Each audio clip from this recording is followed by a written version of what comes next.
Thank you so much. And we're going to go ahead and bring up Brenda with unemployment insurance to begin the presentation. I do want to remind presenters to please say next slide when you are ready for the next slide to be queued up. Good morning, or good afternoon, and thank you for the reminder, Teal. And my name is Brenda Georgiadis. I'm with the Employment Department Unemployment Insurance Group Division.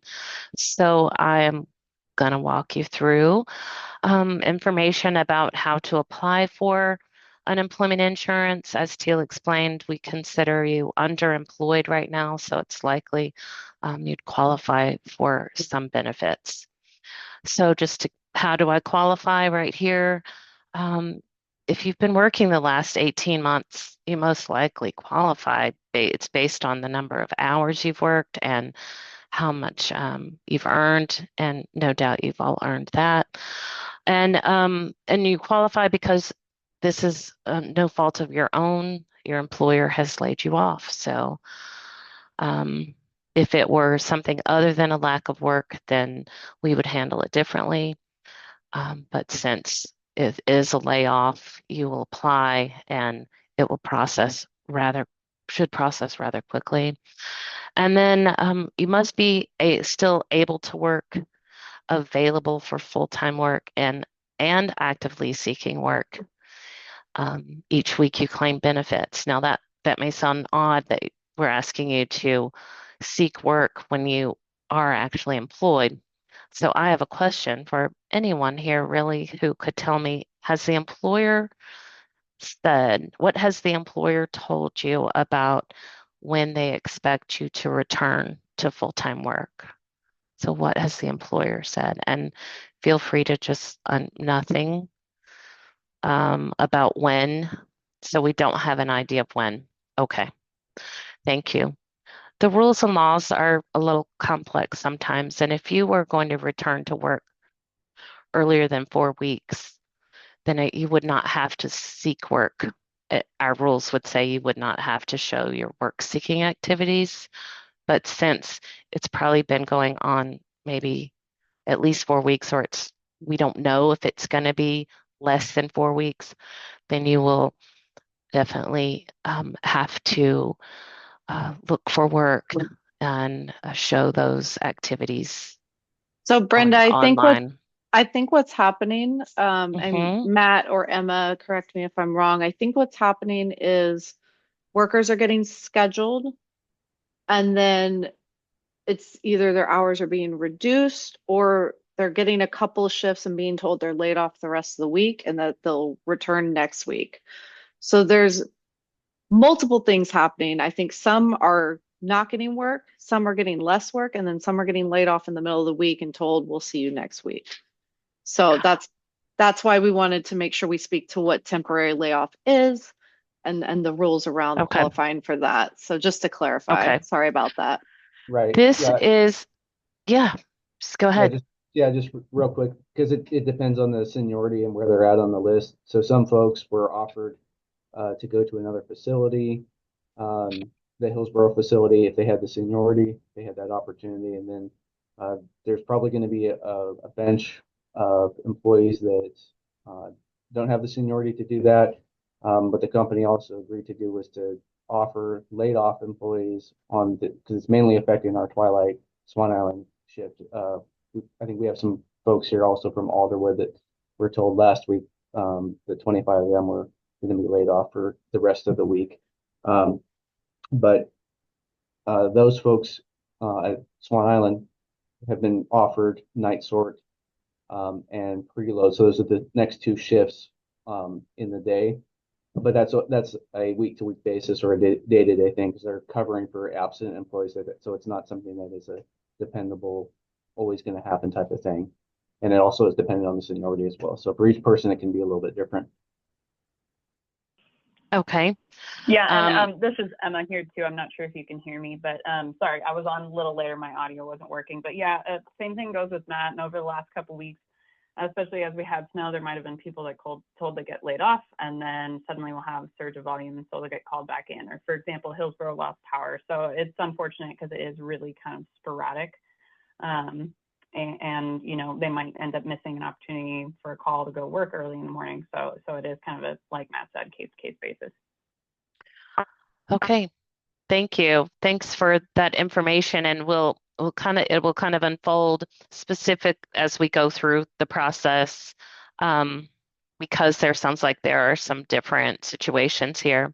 I was speaking specifically, it was not about whether you qualify or not. It sounds like everybody's going to qualify, really. If you're not working full time and you're not getting all the shifts you normally get, if you're working less than 40 hours a week, and if you're earning less than what we call the weekly benefit amount, and how many of you have applied for benefits already? If you could raise your hand, find that little raised hand thing I don't know where it is in Zoom. I guess it's down at the bottom where it says React. Is that where you find it?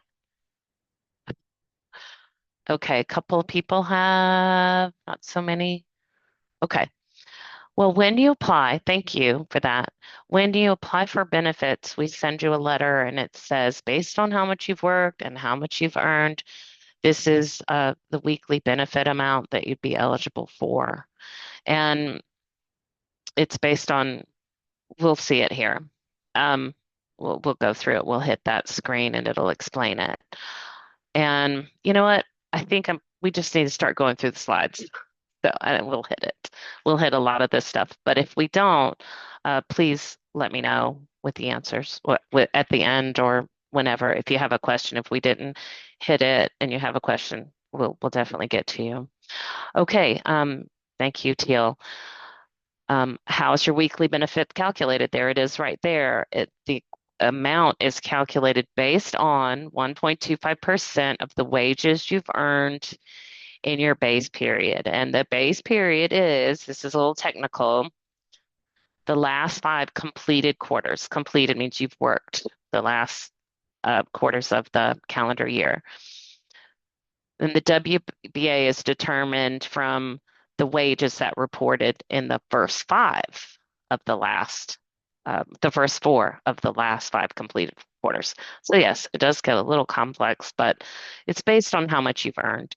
And you will receive, I was telling you, you'll receive a potential wage and benefit report that will show up in Francis in your letters.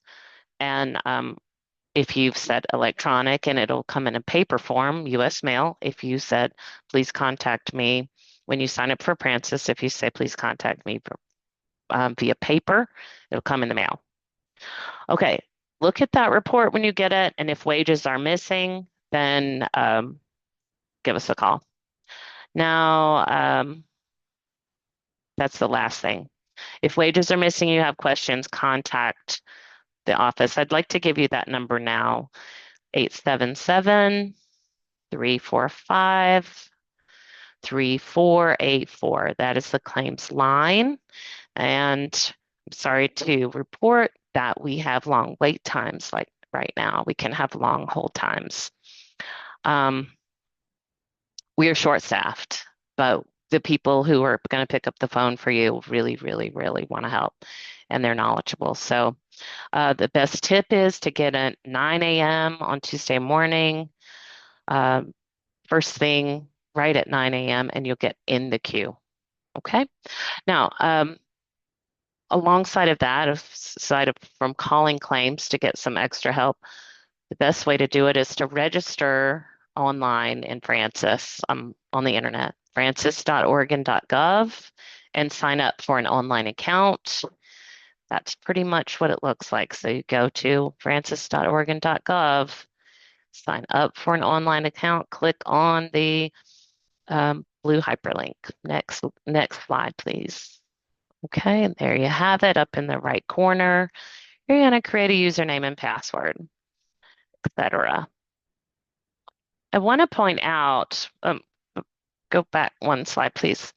On the left-hand side where it says verify my identity, you will get a letter in the mail after you do this process. A letter will come to you and it has a code, and you have to come back into Francis and put in that code. and that's to help verify your identity. So we're going to send you something in the US mail, and that way it helps prevent fraud. And you come online and you open this up and you go, wait, and you log in and you go, where do I verify my identity? Nope, it's right here, over here on the left, verify my identity. So it's even before you log in. So that's just a little tip.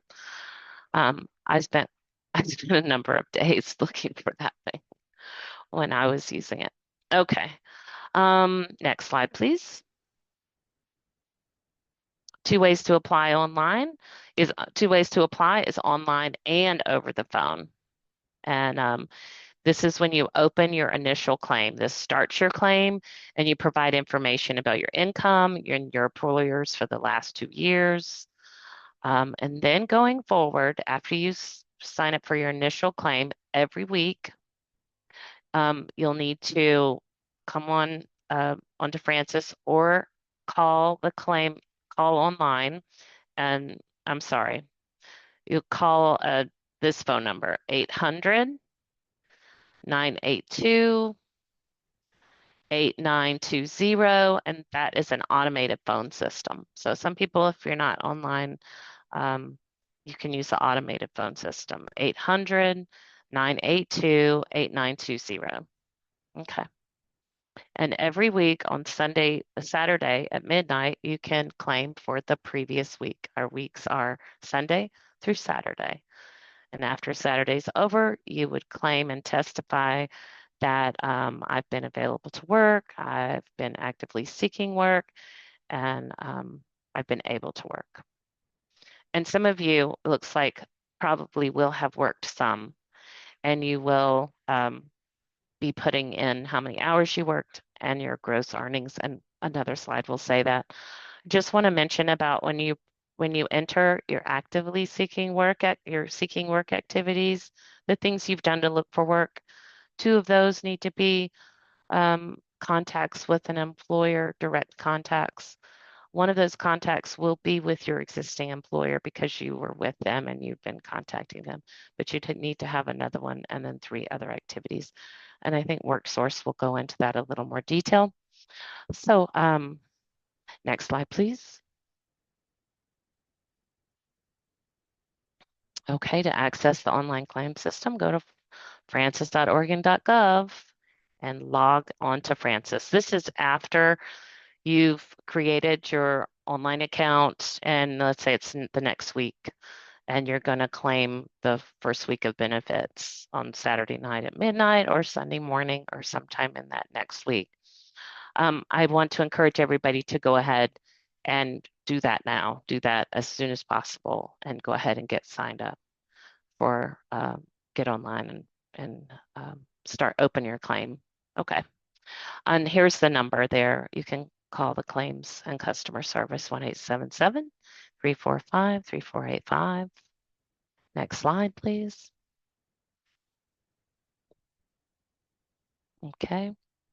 Through Francis, you can ask questions, send documents, view messages, or make contact to us by selecting the messages panel.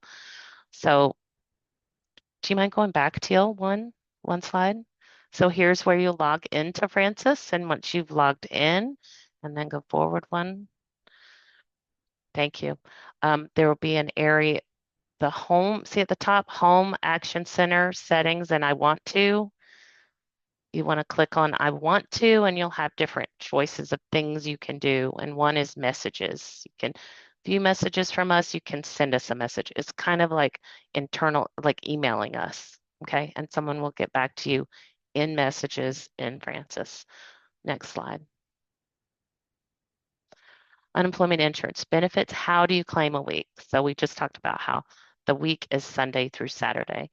You need to file a claim for the previous week, either online or via the claim phone line, the weekly claim phone line, which I gave you that number, the 800 number, the 800 number. And you're going to certify that you're able to work, available work, and looking for work. And then provide those activities, just type them in, say what, or speak them in the phone, what you've done, what activities you did to look for work. And then work seeking activities, reminder, 2 of those are direct employer contacts. 1 for you will already be your current employer, and then another one will be someone else. And a direct employer contact is an email, can be an email, it can be an online resume. Does not necessarily have to be that you've shook their hand and greeted them in person, but it can be also applying for a job online or taking in a resume. That's a direct employer contact. Okay, next slide, please. You'll be able to choose how your benefits come to you. You can choose direct deposit. You'll do that on the very first time when you open your account, when you set up your account. You can choose direct deposit. There are no fees associated with this. The bank account information can be submitted right when you file your initial claim. You can also change that later on if you need to. You change banks or you change your mind, you want to switch from a Rely card to having a direct deposit. The second choice is a Rely card. If you don't set up direct deposit, you'll automatically be enrolled in to get payments this way. It's a US bank debit card. There may be some fees associated with it, but it depends on how you use it. Make sure that the mailing address that we have on file is correct because that's where the Rely card will go to. And then some fees are associated if you use out-of-network ATM withdrawals, and the card is good for 365 days. Your account, oh, I'm not reading this right. If you need a replacement card or your account is inactive for 365 days, there'll be fees associated. Next slide, please. We talked about this some. You'll do it online in Francis. You can sign up for direct deposit. There's also a paper form that can be completed and faxed to us. When you see UI, that stands for unemployment insurance. Okay. Next slide, please.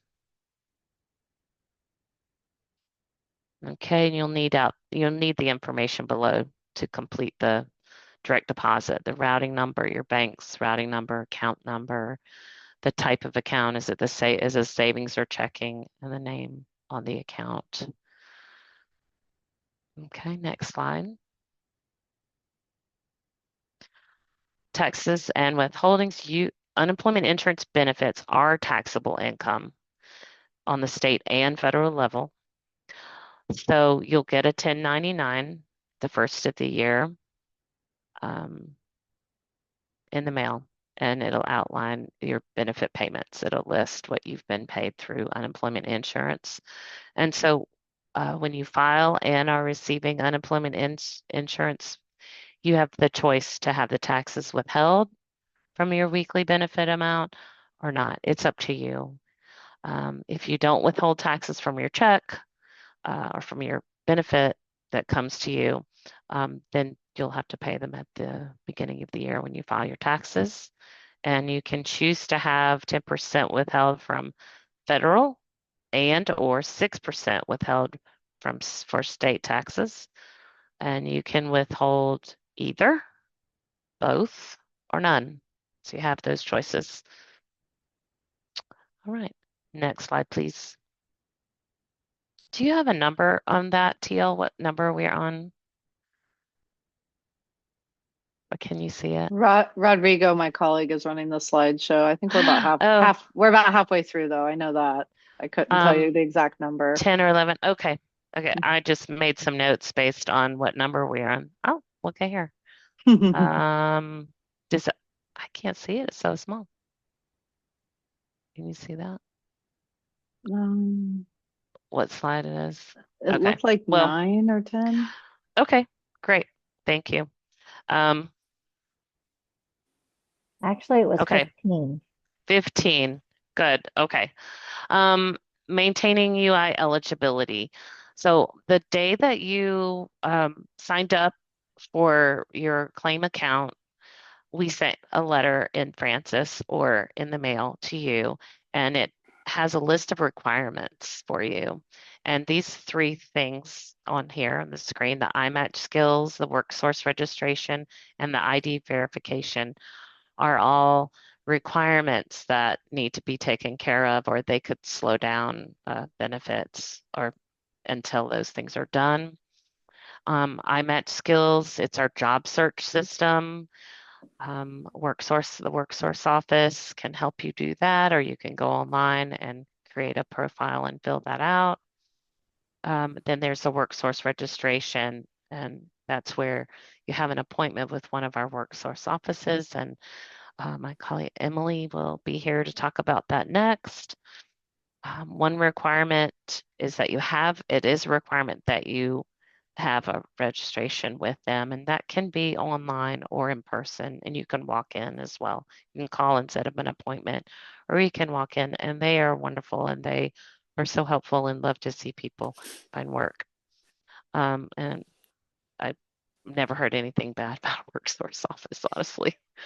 Okay, and then the last one is an ID verification, and you will bring certain documents to prove your identity. And we do this because unemployment insurance fraud has been so bad all over the country and in Oregon that we have to take these steps to protect you and the program itself. There's also the ability to do that at a post office, near you. And the letter will tell you that. Next slide, please. And here's the list of acceptable documents, and that is page 3 of the letter we send you. These are the documents that you'll need to bring with you to prove your identity in person. And so at a post office or at a WorkSource office. So these are the different documents that you'll want to bring. So it's not just bringing your driver's license. Next slide, please.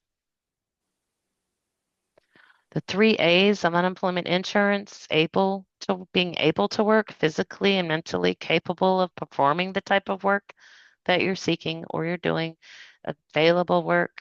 You have to be available for full-time, part-time, be willing to accept temporary and permanent work, and be available for work during all the days and hours customary for the type of work you're seeking. Being available also means being capable of accepting and reporting for all suitable work opportunities in your labor market. You want to pay really close attention to your employer, as I'm sure you are, but you don't want to miss a work opportunity. That can affect your benefits. And then we've talked quite a bit about about looking for work. And we understand, even though you are connected with an employer and having some work, it is a rule and a requirement. Since we don't know that you're going to be back to full-time work within 4 weeks, then this applies. Then you do have to do the work seeking activities and look. Okay. Next slide, please.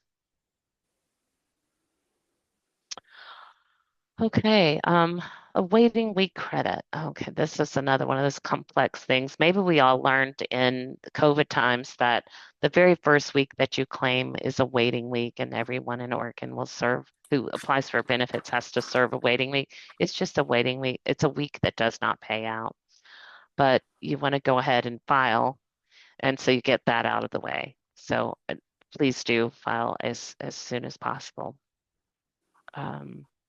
So it says that don't wait to file your initial claim. Travel outside of your regular labor market. So if you're away from your labor market there's a good definition on the second line. Your labor market is where a reasonable person in your line of work would seek work. It varies by job and depends on where the employers in your industry are located, and the normal commuting distance for workers like you who do the kind of work you do. So basically, you need to make sure that you're in your labor market if you're gone for more than half the week, and that's 3.5 days, and we actually count it by hour. So you just want to be available. So you have to be in the area to be available to work. Hey, Okay. Brenda, can I queue up a Yeah. question that looked like it Yeah. might have just come straight to me, so you probably didn't see Mhm. it? Does being available for work include when UPS calls us an hour or less before the shift to come in, or when they call us in the middle of the night for a shift we don't normally work? Oh, wow. You know what? I haven't had that question, and I'm gonna shoot off a text to a lead and get your answer to Thank you that. so much. Yeah, Yeah, appreciate that. yeah. I apologize. I That's haven't. okay. Yeah, It's a but very specific it example, is. but It I is. think it's happening to some of these workers because they're on a That twilight sounds like shift. it. Sure. Yeah, And we need you. And yeah, fair enough. Okay. I'll go ahead and I'll do that while Emily's talking, while someone that's else is talking, perfect. and then Yeah, I'll because come back to you. If I try to do too many things at once, the brain will melt. Okay, so let me write that down so I remember to ask about the time. So they did an hour before or middle of the night for a yeah. shift you don't normally work. Yeah, so yeah, does being available include when we get a call 1 hour or less before that shift starts? Okay. So that obviously could be pretty difficult to get to. Yeah. Yeah. And then or when the employer calls us in the middle of the night, I would assume for the morning shift that they don't usually work because they're twilight shift workers. Okay. Okay, I'm not gonna guess. I'm gonna ask a lead Thank you so and much. come back with an answer for you. Thank you. Yeah. Um, okay.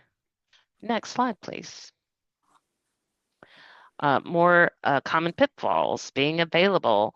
Potential issues about not being available could be having no childcare or lack of transportation. You're sick for more than half the week or hospitalized. You're attending school. You started your own business. And you can only work specific shifts, hours, and days. So you don't want to limit your availability. You need to be available. So you have to try to, the employment department expects you to take care of, if you have lack of transportation, to try to figure that out. If you're sick and you're not available to work, and it's not, we don't want it to be, we're not penalizing, but it's just part of the rules of unemployment insurance that you are available and able to work. So. All righty. Next slide, please. Other important unemployment insurance info. Unemployment claims generally provide a maximum of 6 months of benefits. Your approved unemployment claim is active for a year. It's open for 52 weeks. If you work part-time or temporary jobs while you're receiving unemployment insurance benefits, you can still file for unemployment insurance on those weeks you worked and could potentially receive a partial weekly benefit that week. Oh my gosh, that's really wordy. Okay, depending on your earnings that week. So what it means is if you work a day, you definitely, and you don't work the other days, so you only work one day of the week, you want to put in, I worked 8 hours, I worked 10 hours. And then you're going to include your earnings and it's your gross earnings. So you take your hourly times how many hours you worked and you want to put that in. There's a calculation that if it's less than your weekly benefit amount, I'm just going to say a rough number, your benefit amount is 700 and you worked 400. I mean, and you earned $400. Your weekly benefit amount is going to, with this calculation, it's not going to be 300. It's not a straight subtraction. It should be a little more. Does that make sense? I'm sorry. I've tried to go too deep. Anyway, um, so when you go back to work full time, which would be great, and we certainly hope that, but there's no need to close your claim. When you start working again, you just stop making weekly claims, but you definitely want to claim each week if you haven't worked 40 hours and you've worked less and you've earned less than the weekly benefit amount. If you don't make a weekly claim for your benefits 1 week, but then file a weekly claim again a week later, you may need to what's called restart your claim. And there is a place in Francis to do that. It's at the bottom of the page. If you're not allowed to, you may have to call the unemployment insurance, the claims line, the 877-345-3484 to get some assistance for that. So if you find that you work a full week and you don't have anything to claim, you'll have to restart your claim the next week. Next slide, please.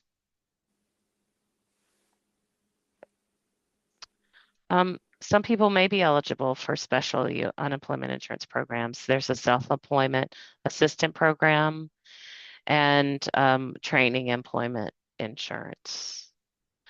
So the self-employment is people are trying to start their own businesses. You have to apply for that, and you have to be approved. In the meantime, you have to be seeking work before you're approved for that. And the training unemployment is this program allows those who want to return to school for an approved training to do so and continue to receive benefits while they attend school. And it waives the work search requirements. I think WorkSource might be able to speak to that more.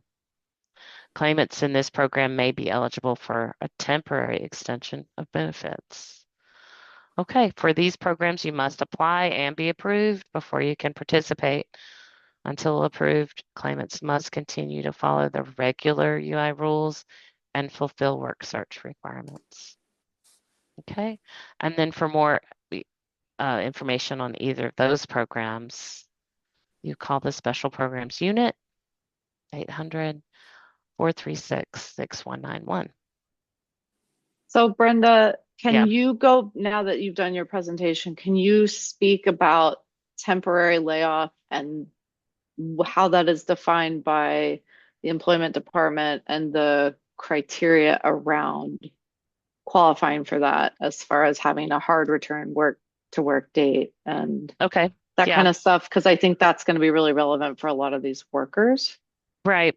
So what we consider you right now, for most of you, if you're working at all, if you're being called into work at all, we call that you're still working, but you're underemployed.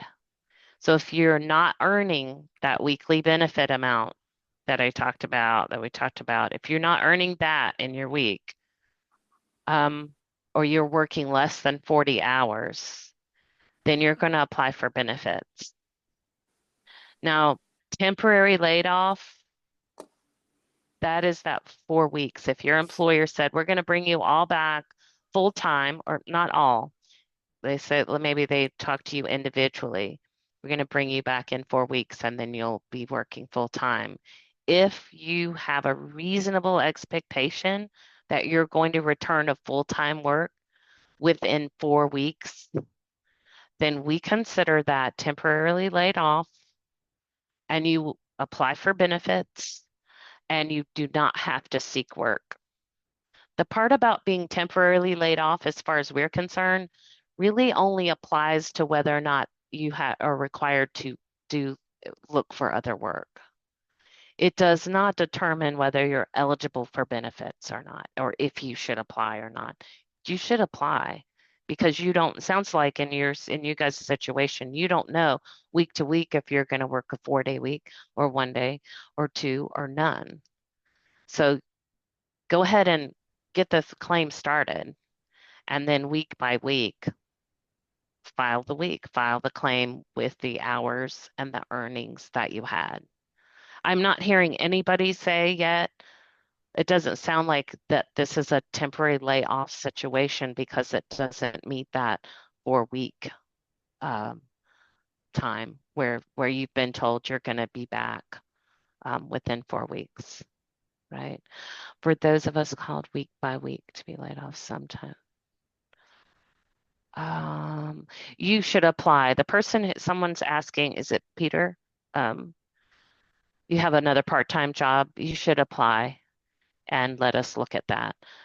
We do look at we have general rules, but we also look individually for individual cases. And yes, sometimes with other work, but you'd have to earn less than your weekly benefit amount, if that doesn't muddy the waters too much. So Dominic's Sure. question, I think, is where you were starting, and then Peter's came up. So Oh, Dominic yeah, I Dominic missed it. says, no, you're good. For those of Hmm. us called week by week to be laid Mm, off, hmm. sometimes we are then later called during the week before our normal shift to come into work. So I guess that means like they were told they're going to be laid off that week, but then in that same week they get called back. If we do at least one shift like that, are we working or temporary laid off?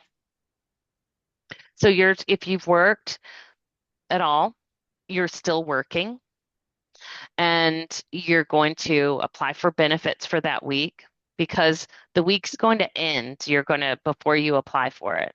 It's Mm. Sunday through Saturday. No matter what the employer said you were going to do and what ended up really happening, they say we're going to have you come three days, and they only give you one, or and that or reverse. We only want you to come one day, and then they end up giving you 3 days.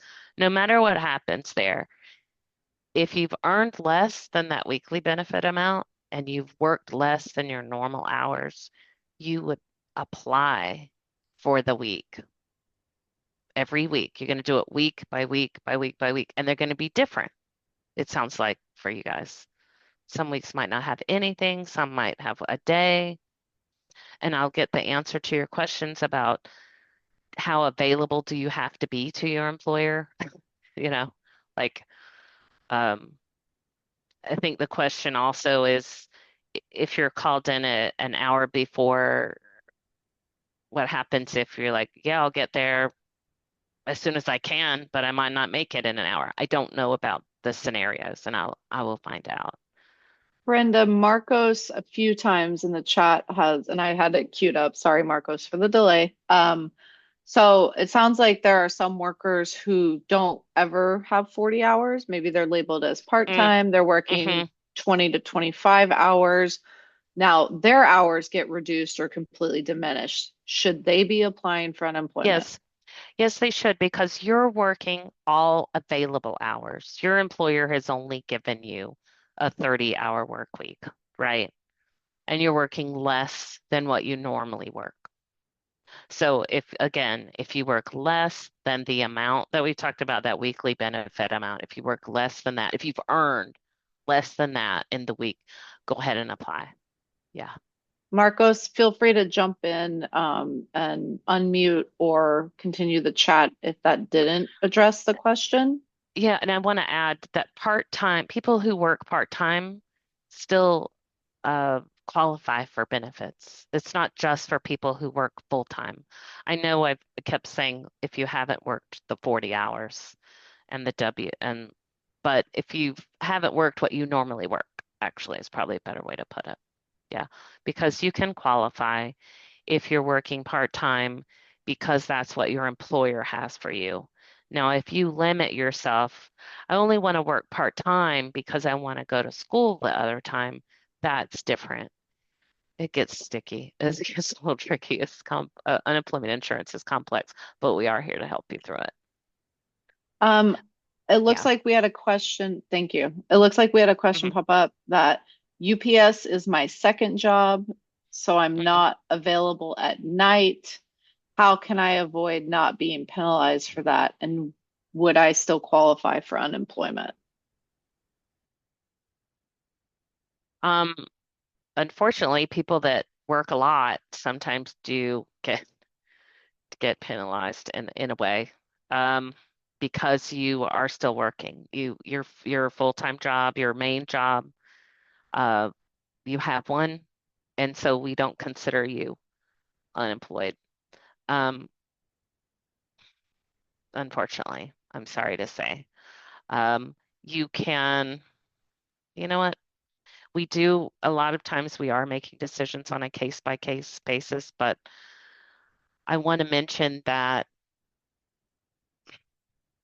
well, who is this?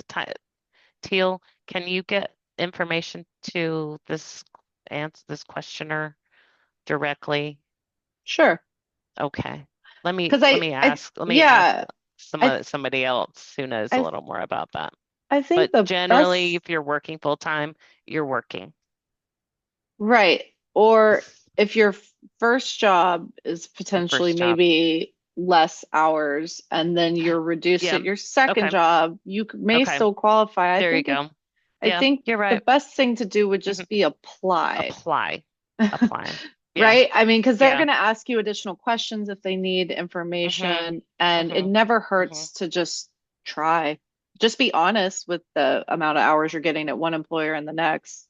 Yes. True, true. Good. Yep, that is true. Sorry, question just No, popped up. Are you still eligible if you haven't worked for 18 months? So is there go like an ahead. Yeah. adjustable base year kind of situation? There is an adjustable base here, and you want to go ahead and apply because we'll have the number of hours you've worked and the earnings you've worked. And it just goes back 18 months and it may go back a little bit further, but you just have to meet that the number of hours and the earnings. So go ahead and apply. Yeah, try. Yeah, yeah, definitely. We have a question about can you go back in time? Like if you've been laid off for 4 weeks, can you get those weeks in unemployment? Can you speak to how that process Yeah, is for y'all?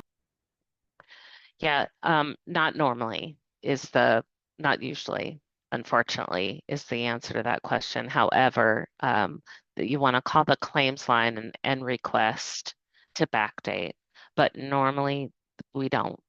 But I'm not sure I'm not in claims and I'm not sure what they're doing right now. But generally speaking, we did it some in COVID during COVID times. And I know Uh, your Francis account only lets you claim the previous week. Like there's not generally a that's way true. to go back and claim a month past. That's right. That's So right. I think And you if would you have to reach a person and really and try. ask and you have to have you have to request and the reason why you didn't is not that you didn't know, unfortunately. It would have to be that you were not you'd have to tell them why you were unable to. I will say also, if there's a holdup in your claim and something's getting reviewed or paused, just keep filing weekly because if it gets sorted out and everything's in your favor, then as long Mm-hmm. as you had Mm-hmm. claimed weekly, right, Mm-hmm. then all Mm-hmm. the funds will Mm-hmm. be released. So Mm-hmm. that is a Mm-hmm. scenario where you can get multiple weeks back paid, but it's because you kept claiming weekly Right. for weeks you Right. thought, and there was some Right. holdup of some review or something had to happen, Yep. right? Okay. Yep. No, that's a really good point, Teal, is to continue claiming. Um, I hear someone saying they're temporarily laid off. Is that because they were told they're gonna return in the next to their usual schedule in the next 4 weeks? Is that Xanthus? I'm not seeing It what you're says saying. in the chat, I'm temporarily laid off. Oh, I might have missed that one. Huh. Oh, it was early on. Okay, okay. Is it 2:05? Oh, I'm way behind. Sorry, sorry. It was Um, way up there. Dominic put in another question. Let me read this real quick. I might have missed the answer, but do we need to do work seeking activities given the scenario where we are called back into work, our normal shift at some point during the week? If we aren't offered work that week, would we have to have done work seeking activities to qualify? Yeah, yes. Even though you're connected with an employer and even though you worked that week, you're underemployed. So you want to be looking for, I don't know how long, you say to yourself, I don't know how long this is going to last. I've got bills to pay, et cetera. But the employment department is expecting and has that requirement that you are looking for work when you're underemployed. If you're using unemployment insurance benefits, that's one of the requirements is that you are looking for other work.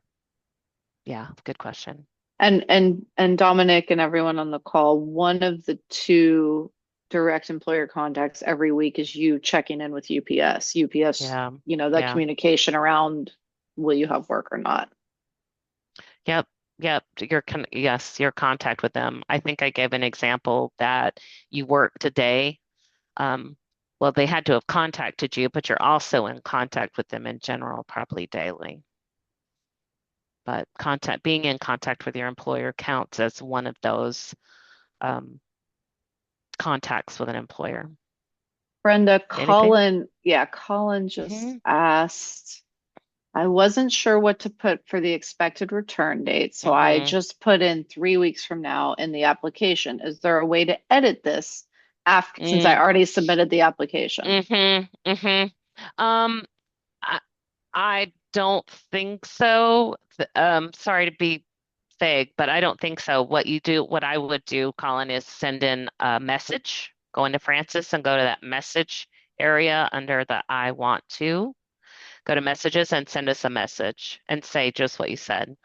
I put in 3 weeks, but I don't think that's right. I want to change that. It's gonna go longer than 3 weeks. Yeah. So you can send us a message and when mistakes are made, or you can call and it usually happens faster if you call. It may be 3 hours the whole time, possibly, versus 3 days or more for someone to see your message. And so it actually, even though it's maybe more frustrating to be on hold for that long, um, it, generally it's going to be shorter. Somebody's going to see it faster. Okay. Is there still a chat feature like an owl?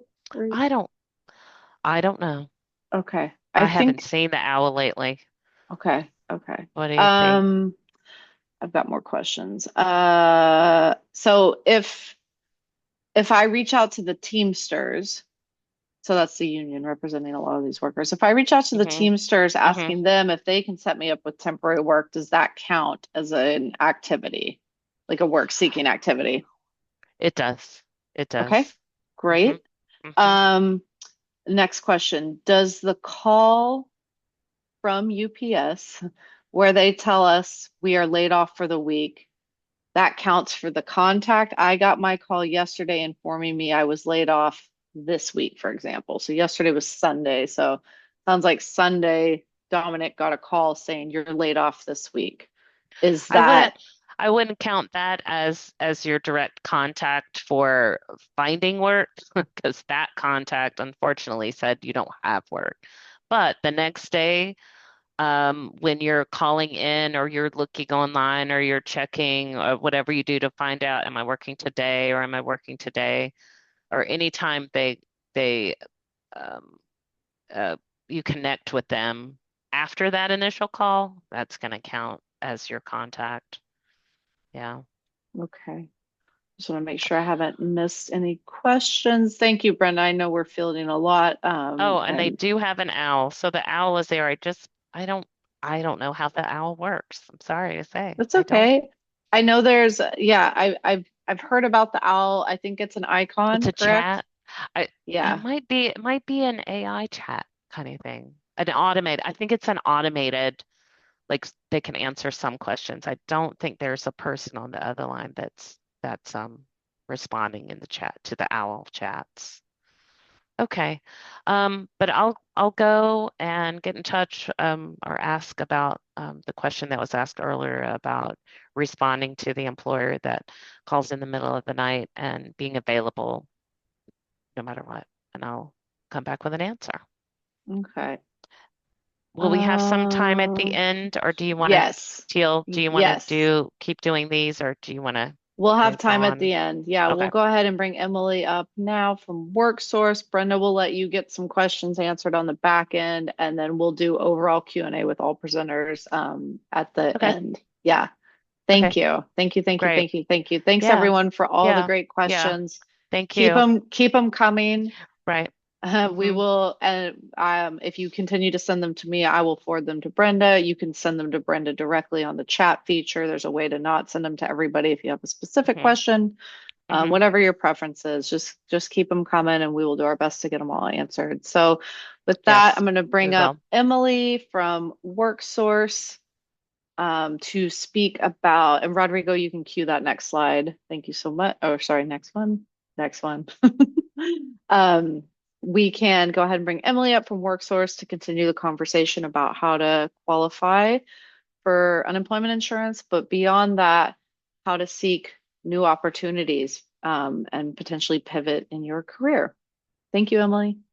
Hello, everybody. I'm going to be quick because I know that the bulk of the questions for these is around unemployment and making sure you get paid. But we want to let you know what other opportunities are out there. In the case that during this process you decide you want to pivot, get retrained for another career or something of the like, we want to make sure you have the information necessary for support in those areas. WorkSource is a place where you have some opportunities. You are required to fill out a WorkSource registration as part of your unemployment insurance claim.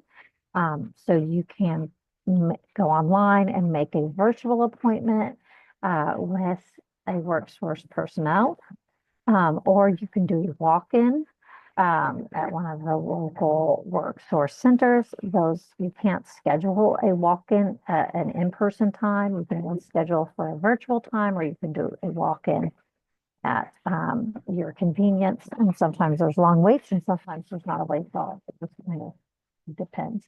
But you'll do a process called iMatch Skills Profile and a welcome conversation, which just helps kind of identify what kind of work you're looking for and helps you get matched with potential employers and see what kind of support and resources you need.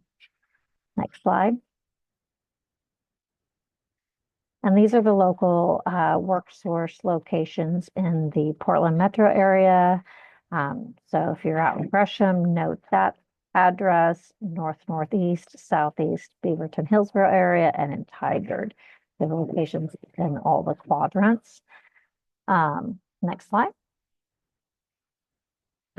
Some of the services we provide are listed here on the slide.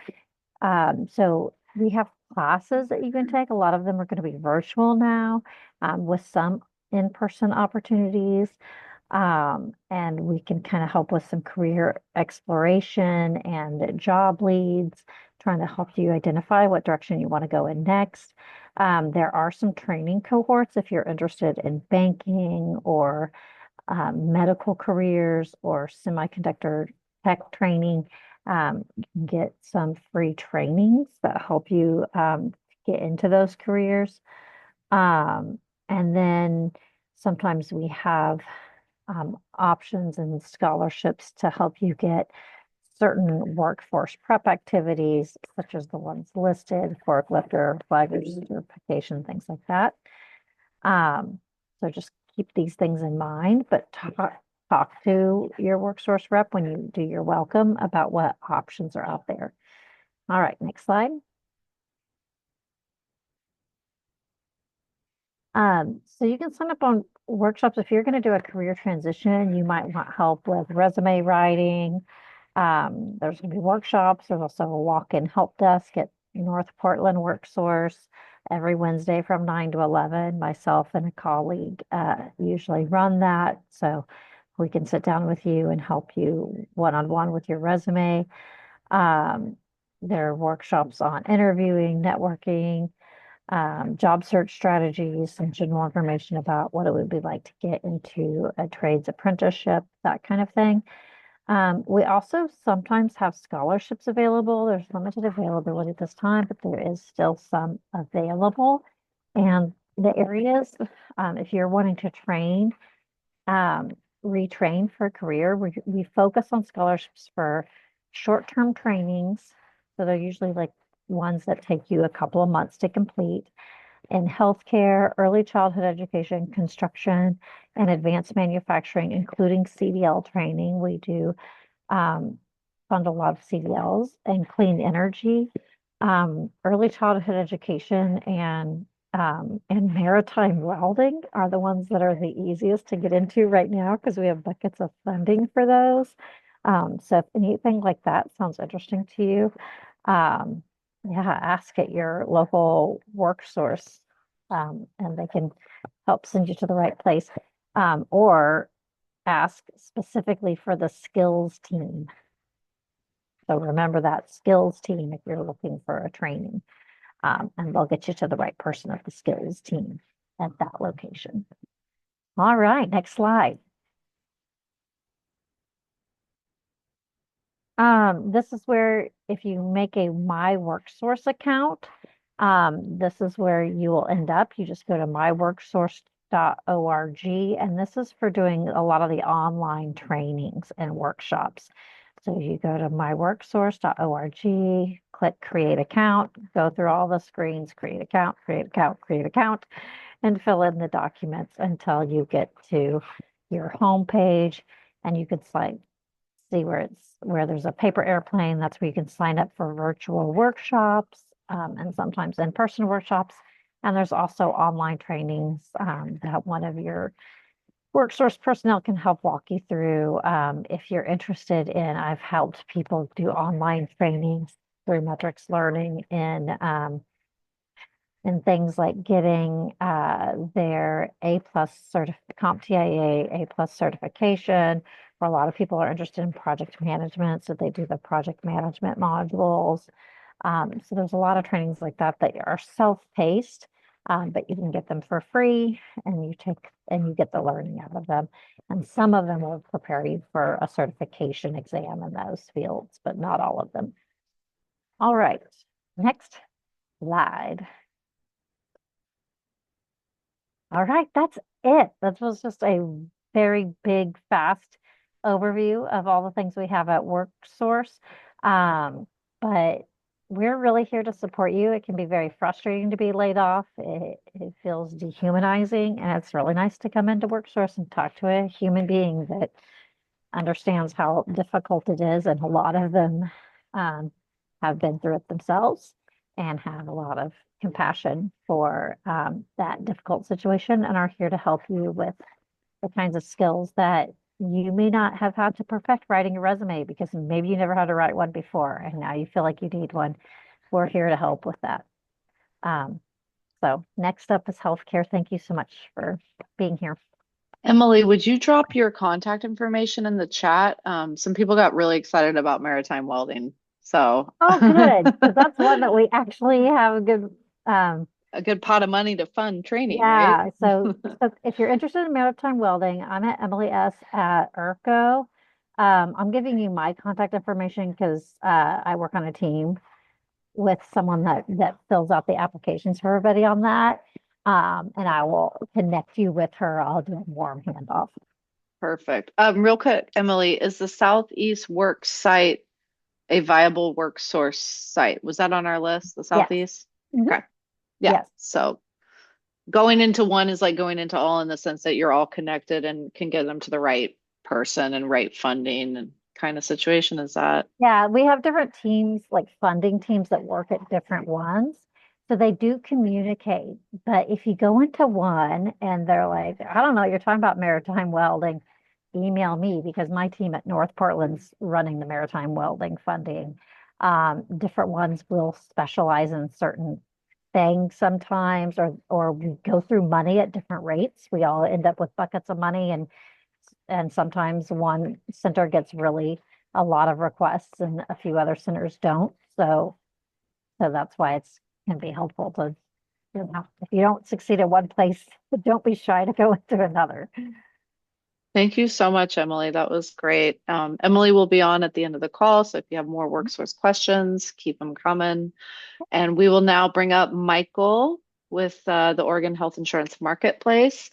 And Rodrigo, you can queue up that next slide. And Michael, thank you so much for being here. Thank you, Teal. Good afternoon, everyone. So this is going to touch on some different opportunities for health insurance if you happen to be in a situation where you're losing it through the employer. Some folks may have it continuing for now. Some may have coverage through a spouse or another means. So take this for what it is, and we'll keep it kind of brief, but we want you to be aware of what's out there in the way of options should you need to find coverage. So a couple different types of coverage. One is, of course, under the public programs, and another is under the private insurance. Your public programs are going to consist of Oregon Health Plan Plus, the new Bridge Plan, Medicare, and of course the VA. And then on the private side, you'll have employer-sponsored plans, COBRA, and then of course direct purchase plans through a carrier or plans that you get through the marketplace. Keep in mind the marketplace, if you're going to get private coverage, is the only way to get help paying for it as well. Next slide. Thank you. COBRA, that's going to be a continuation of your coverage that you have as an active employee. The difference is it's pretty expensive because you'll be paying the full cost, what you paid before, what your employer paid on your behalf, plus an administrative fee. You will have a particular period of time of 60 days to elect that COBRA coverage if you choose to go that way. And generally speaking, it lasts either a year and a half or 3 years, depending on how that coverage is set up. Keep in mind, if you do take the COBRA, it can be tricky to get new coverage if you're not able to continue paying on the COBRA. So that's one kind of hurdle that's out there. I did see a question pop up in the chat, but I didn't catch what the question was. Are we good? Okay. Next slide, please. Thank you. Private health insurance. I mentioned you can go directly through an insurance company or through the marketplace. Again, the odds are good of qualifying for help paying for the coverage through the marketplace. So definitely would encourage you to start there if that's something that you're looking to do. Many people, in fact, 80% in the last year, folks in Oregon did qualify for help. So it's a great deal if you can qualify.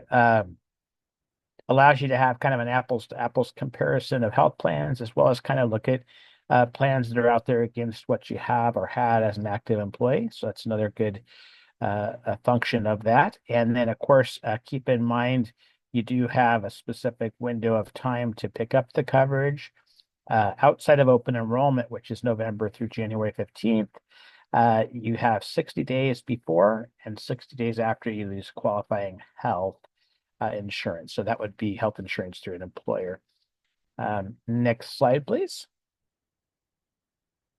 So talked about the help paying for coverage. That's going to look like a couple different things. Premium tax credits will help to take down those monthly costs. And then, of course, cost share reductions will help to lower the out-of-pocket costs that you experience kind of day to day, your co-pays, co-insurance for doctor visits or prescriptions, even deductibles and maximum out-of-pocket amounts are going to be reduced with those. So it's really substantial. Next slide, please. Oregon Health Plan Plus, I mentioned that. That's the Medicaid program in Oregon. It is state-based and covered services are free. They're going to look at your typical income, household size, age, of course, if you're pregnant. And then, of course, in some situations, they're going to base other programs on age, blindness, or disability. And it is available all year. Next slide, please. The Bridge is a new program through the Oregon Health Plan. It just basically similar coverage, but it allows folks that are at higher income levels to qualify than would normally. Still state-based, still free coverage, no cost, and based on the same eligibility criteria as before with the regular plan. And it's also available all year. Next slide, please. Medicare, of course, if you qualify, so 65 or older. In some cases, if you have a qualifying disability, you can get it under 65. It is administered through Social Security, and you do have some specific windows to sign up. Of course, there's the initial enrollment, annual enrollment period, and then, of course, if you happen to lose group coverage. Next slide. So a couple different ways to save if you have Medicare. One is the Medicare Savings Program, and one is the Limited Income Subsidy. Kind of two different types of discounts. One is more on the medical side and one's more on the prescription drug side, but both great ways to save some additional money. Next slide, please. So just to recap, again, wanting to keep this very brief, but again, if you can, think of any questions you have or need help looking for coverage, we're here to help. So please use us as a resource. Also, we have a terrific website at OregonHealthcare.gov with some great resources. One is called our window shopping tool, kind of lets you put in just a few very basic data points and look at a ton of information on what kind of coverage is out there, what it might cost for you to get that coverage, and the way of financial help you might receive. Kind of look at that apples to apples plan comparison again, and even look at what the premiums might be in out-of-pocket costs. So it's a really great tool to use. We also have our Get Help tool, which helps you identify help that's in your neighborhood. It's always free. So there's a great network of community partners and licensed insurance agents that work with us, kind of our boots on the ground, happy to help you. Feel free to look at that as well. And then, of course, keep in mind those time frames, right? So any time of the year for those public programs, but for the private health insurance, you do have the 60 days before and 60 days after you lose coverage, and of course, 60 days to elect COBRA coverage. So if there's any questions that you have, family members, neighbors, friends, please direct them to us. We're happy to help anytime, and we'll be here for you with any questions you have. Turn it back over to you, Teal. Thank you. And here is Michael's information on this slide. So at any time you can call or email. Their help is free, and a lot more people qualify for assistance with healthcare than you may realize. I know Michael touched on that, but we just want to reiterate that to everyone. So thank you so much, Michael. Now Gabe also from WorkSource, but a different part of WorkSource. Thank you, Gabe, for throwing that into the chat. There's our contact information. Gabe's going to speak to how this department in WorkSource can help you connect to employers who are actively seeking to fill job roles. Go ahead, Gabe. Thank you, Teal. Hi, everybody. Can you hear me okay? Thumbs up. Great. Okay. So just to start, I also used to work at UPS a couple of years, preloader, loader, and whatnot. So sorter. That was way back when we didn't have scanners, so we had to memorize the zip codes. So that was tough for me. Anyway, so with that introduction, I'm currently working with WorkSource, which is the big umbrella of partners, right? So one of them is the employment department. We have ERCO and unemployment, and then many others that are here today, and there's a lot more. So I definitely want to welcome you guys to come to your office and use our resources. So there's going to be in the Portland Metro about 6 offices. They all have front-end staff that are really, they're subject experts of what your local resources are, like Emily was saying earlier. Just besides, the employment department, like I said, WorkSource Oregon, we got the skills and training and ERCO and all those guys that go ahead and provide your training support on the job training programs and more. And then our side, so that's where they get you to be job ready candidates, right? Where maybe you want to go ahead and move on into a different scenario, or maybe continue with warehousing, or you want to go into an apprenticeship or an internship on the job training, or maybe get a certificate or license. Then we come in along. I work with the employer side. So, right, we have our front end staff that works with the job seeker side, and then we have our business reps, like myself, and we have one in each office, and we have different sectors, right? So our job is to go ahead and have those great relationships with the employer, kind of the same way as the front end staff, exploratory team, and others are going to go ahead and help you guys out. Instead of telling you a lot of information, we're going to hear you at our office. How can we help you, right? Same thing with the employers. How can we help you? What are your successes? What are your challenges, right? So with that being said, with the employer side, then we kind of get an idea of, oh, this is the type of job seeker you're looking for. Sure, you can go ahead and post in our website, which is free. We have great job seekers that are job ready. Employer can run matches, and then have also quality job seekers that have great quality of profiles on the IMA skills. So the I must skills is like a two process. First one is going to be more of asking you questions about where you at, how many family incomes, are you a veteran, et cetera, et cetera. So this will kind of tailor the information to what kind of resources you qualify for, right? And then your profile, which is kind of similar to the LinkedIn's and whatnot, where you go ahead and put the information of what kind of jobs you're really looking for. What are you qualified? What are your skills? Maybe even attach your resume in there so that the computer reads everything that is there. And let's say I'm running a match for an employer where employers say, hey, Gabe, you know what? We need some help. I need quality of candidates, right?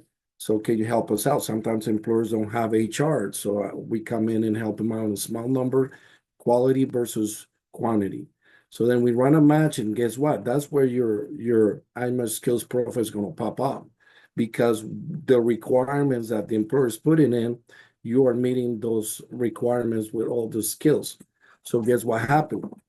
We're going to go ahead and send you job notifications or maybe invitations for hiring events, right? Employer can come in our offices and do some hiring events, or maybe even we have one in Southeast, since we were talking earlier. We had one time about 20 employers in warehouse and construction, and we had over 100 people show up. Also, another company came in and same thing. They came in and a lot of job seekers came in, and the employers, 20 employers, and then job seekers came in. So take opportunities of the resources that we have for you. Um, Again, my work and the work of some of our business reps is going to be looking for quality of candidates. So keep an eye. We're kind of like the middleman in some employers, but most of the jobs are going to be right there at your fingertips. When you go ahead, either you look at our website and look at all those jobs, you can contact the employer directly, or there might be some jobs where it says, hey, contact Gabe Salamanca for pre-screening, right? So this is where I can get to talk to you. Again, that's kind of in a nutshell what our job is. We help with hiring events. We help our job seekers. Of course, there's another staff that is doing more of job development, but we'll see how that's going to be restructured in the next coming months. They're restructuring our department a little bit differently. So yeah, more than welcome to come to our offices and seek help and support. So we can go to the next slide and see if there's anything that can be that. Yeah, that's basically it. And if you have any questions, you got my contact right here. So feel free to text me. That's my work cell phone and or email. And then I'll be checking out your IMA skills profile to see how complete it is, which is very important for the success of getting those really cool connections. So thank you very much, guys. Thank you, Gabe. And I Mhm. do want to reiterate that Gabe has relationships with all these employers in these sectors that are similar to what you guys do for work right now. So Gabe And knows who, unions. yeah, good. And unions. We love that. And so Gabe is obviously very aware of what jobs are being sought, how many positions are open. So it really is such an advantage to reach out to Gabe and say, hey, this is what I'm looking for.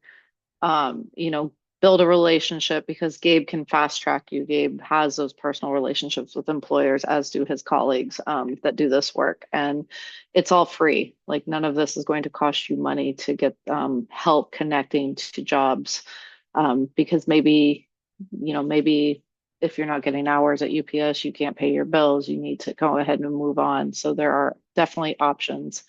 Qualityinfo.org. Yep. Gabe just queued it up in the chat. That's another great website to look at. And you can see there all sorts of sectors of work in the state of Oregon and also their pay. So you can kind of get an eye on what the average wage is, who's paying a higher wage. It's really going to help you maybe make some hard decisions about who you do want to seek work with and maybe who you want to skip seeking work with. So thank you so much, Gabe. Appreciate your time. So Brenda just jumped back in, but before I queue up Brenda to answer questions that we had in the earlier part of the presentation, I just need to let everyone know that 211 is a resource you can use at any time in life.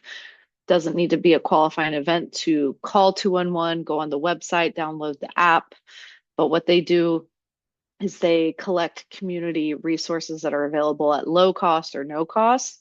So if you're looking for food support or assistance finding low cost childcare or cost-free tax preparation. All those are just examples. Please reach out to 211 at any time. They're a community partner and they are here to help. And again, you don't need a qualifying event. You just have to contact them and they're going to be able to connect you to up-to-date resources within our community. So Brenda, can I cue you back on now? That way, if we have any lingering questions, I know you have some answers as well, but then as well, Yeah. if workers want to have one last shot at questions for any of our presenters, now is the time. Sure. This is the answer, the gray, vague answer, sorry. The answer that I got about the question when you get called an hour before or middle of the night for a shift you don't work. Sometimes we are going to, in certain situations, we're going to look at things on a case by case basis. And what we're looking for is reasonableness. Is it reasonable to get a call in the middle of the night to work a shift that you don't normally work, right? Is it reasonable to expect you to get your child care going, get your child to daycare and you find out an hour before?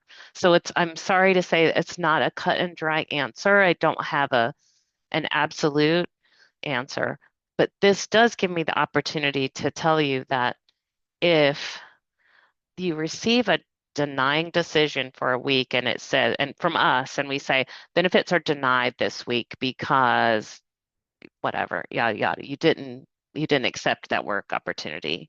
You have the right, you always have the right on a monetary decision, a decision that affects benefits, that affects money, to appeal that decision. And it's not hard to do. It's just more of bureaucracy, more of filling out forms or, entering data or making a phone call.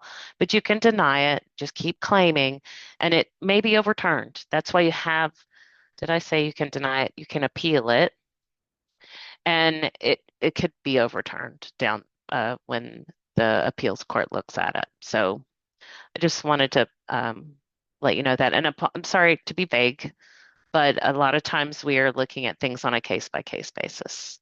One more tip is read all the letters we send you and check Francis often and look for those letters and read everything and read it all the way through to the bottom, all the way through.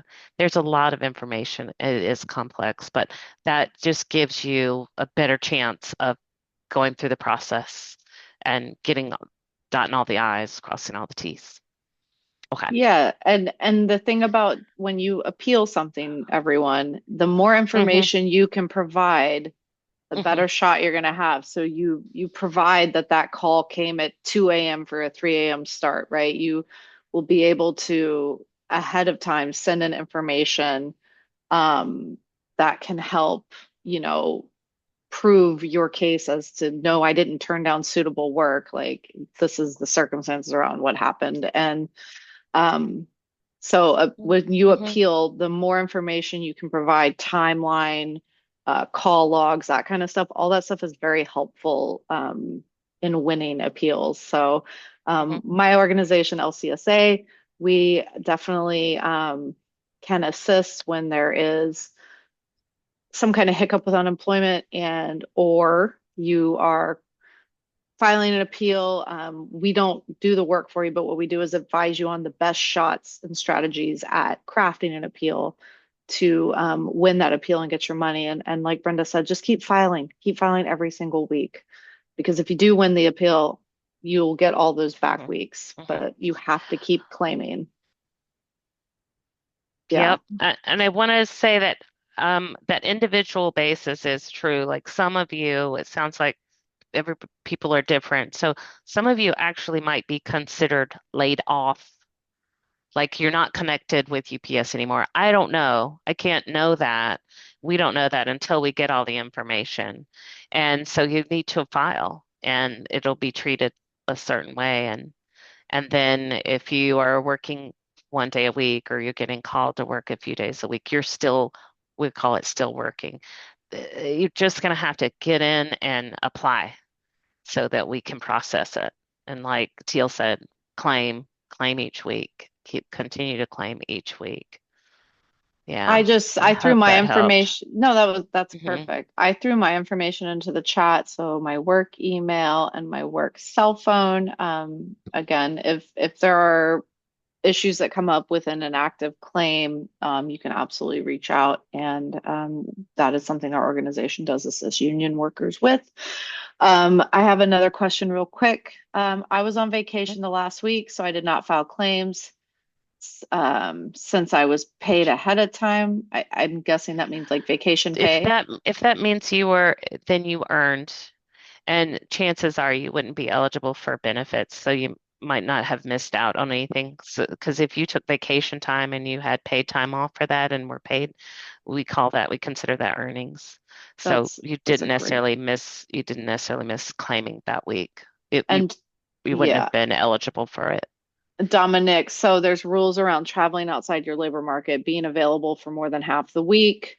So if you were actually on a trip away, then you would Yeah. just skip claiming Hmm. that week or those 2 weeks. Hmm. And what you're going to do is Hmm. restart your claim Hmm. that first week that Do happens you where get that? you don't get, yeah, you get reduced hours or you get no Sure. hours, then you just Sure. restart your claim.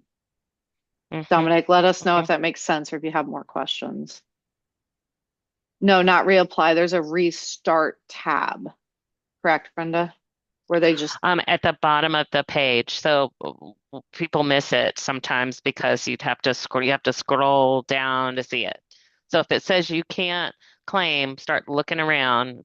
Francis says, well, you can't claim this week because you missed last week, and it says you need to restart your claim, keep looking, look until you find the spot that says restart my claim and click there.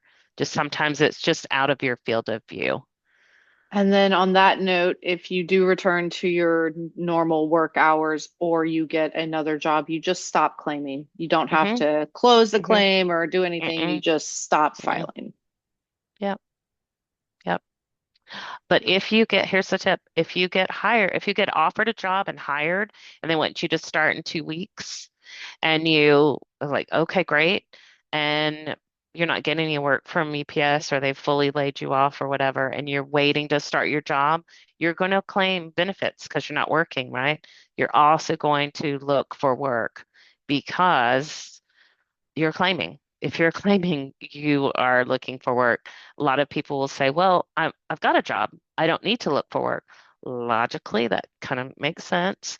But as far as I've seen too many people miss out on benefits because they didn't do the work seeking activities and put them in. Even when you've found that job, I'm going to start working. I just need benefits to keep me going for a couple of weeks. That's great. Apply, but make sure you do all the things, which is including the 5 work seeking activities. Thank you for that, Brenda. That's a really good thing to note because until you're actively attached to that employer and getting scheduled, you're Yeah. still considered, right? Yeah. Yeah. Yeah, yeah, you're Not still working. considered like you need the qualifications that you would normally need. Right. Right. When restarting a claim, do you have another waiting week? No, you don't. You only have one waiting week per benefit year. That 12 months, the 52 weeks of there's only one waiting week that you have to serve. Good question. Great question. Thank you, Karen, for that question. Um, any last call? Last call for questions. We appreciate everybody being here today. We appreciate our Yeah. presenters. Gabe, did you want to say something? I saw your hand up. Yeah, I just want to just make sure, folks, that read your employer handbook and Francis. That's going to be your way to go. That's going to answer quite a lot of questions that you had today, and that's going to kind of make your job a lot easier when you do your job seeking activities and doing all the requirements that are needed for you to get your weekly benefits. Oh, to read the claimant handbook? Yeah, Is that what you're talking about? The yeah. Francis the unemployment insurance. Thank you. Thanks, Gabe. He's absolutely right. Online, on the Oregon Employment department website or on the Francis website, there is an online claimant handbook I that shared the goes link. over all the things. Oh, that's great. Thank you. Mhm. Yeah. Taking Yeah, and that. we also, so that link Gabe just dropped, we dropped a bunch of documents at the beginning of the chat. So Okay. scroll up and the Good, good. email and I'm sorry, the union emailed it out to members. Emma from UPS has all these documents as well. I'm not sure if those have been distributed or not yet, but I know that Emma has them. One more or another question. Sorry, Brenda. I am filling out the restart my I was claim seeing that. application. It's asking the last day I worked. That would be the actual last day I worked. Is that correct? Oh, is that the last day of my vacation? Because you earned the last, no, you'd put your vacation actually the last day that um Because if they got paid out for like if they took PTO, you mean? And they were, yeah, is yeah. that what you're saying? If you Yes, but you know what? I'm not sure. I'm so sorry. I'm not sure. That's a very unique question. And it's a claims question. Sorry, I don't have the claims background. Which day? And how does it matter? How about I look that up and get it to Teal? Can you get it to I can absolutely get it to Dominic? Dominic. Okay. Yes, I can Okay. I'll absolutely do find that. I'll find out. Yeah, good question. We'll find out. So yeah, so Well, we're yeah, you can wondering, always call UI when you have a question like that. Absolutely. Dominic, That's I'll what make they're sure there to for. I have Dominic's contact information. Everyone had to register, so I'll make sure we get that answer, Brenda, if you don't mind shooting, because that is a good question. Yeah, Like yeah, if you took, you know, yeah. What is PTO or your last day vacation worked? time or whatever, is it is that the last time that you had earnings? Yeah, Because you know what I mean? yeah, Or is it yeah. actually the last day you physically worked? That's a great question, and we'll make sure Mm-hmm. Mm-hmm. to get I'm that not sure how they. answered. Yep, we will. Yeah. Okay. Awesome. Okay, last call for questions. Matt, yes, I'll get you the answer to that question as well so that you can let members know. I'll let you and Emma know the answer because that's a great question. I have every intention of following up with y'all on that. Looks like Teamster's contact information is back in the chat. Um, I want to give a huge thank you to all the participants, all the presenters, to Emma from UPS, to Matt, who I've been working with at the Teamsters. Thank you, everyone, for making this such a successful session today. And like I said, we have recorded this. We will send out the link to Emma and Matt to distribute so anyone can go back and read it or watch it again, or anyone who wasn't able to be here. But we appreciate your time. And again, I'm Teal from Labor's Community Service Agency. We are the nonprofit for union workers in all of Oregon and Southwest Washington. So we are here for you guys as you continue to navigate. It sounds like it's going to be a fluid year at UPS Swan Island, and we will be here to support and do more of these sessions at any time they are needed. So thank you all. I will go ahead and say we can quit recording. Thank you, Rodrigo, my colleague, and class.